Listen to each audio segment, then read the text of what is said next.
Tempat ngabuburit favorit orang Tasik di JB ya. Tiap sore pasti we mare-manu jalan-jalan di dia bari jajan. Tah bisa tuh bukber menu Sundaan enak di JB. Hayu ngabering ka ayam banyak rasa. Ada area lesehannya, ada area mejaannya juga ya.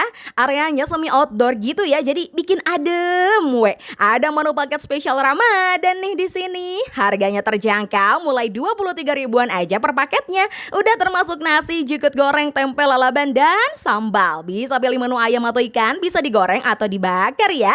Ada beberapa macam pilihan paketnya nih. Favorit sih ayam sambal matanya. Sambal matanya enak, gurih-gurih wangi. Kulitnya garing, gurih-gurih, dagingnya berasa banget. Ada sambal bajaknya pedas-pedas wangi asoy. Ayam bakar siram bumbu kacangnya juga enak banget. Bumbu kacangnya loko pisan euy. Nah, kalau pengen ikan bisa pesan paket nila bakarnya ya.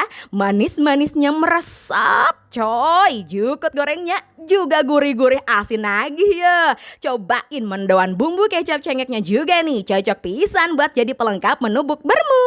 Buat tajil atau cuci mulutnya ada menu Coco Tops ya. Buah kelapa dengan isian es krim, buah-buahan jelly, dan parutan keju. Minumnya bisa disegerin strawberry mocktail tea. Kalau pengen yang manis-manis creamy bisa nyeruput teh tariknya. Ngabuburit bari bukber di JB yuk.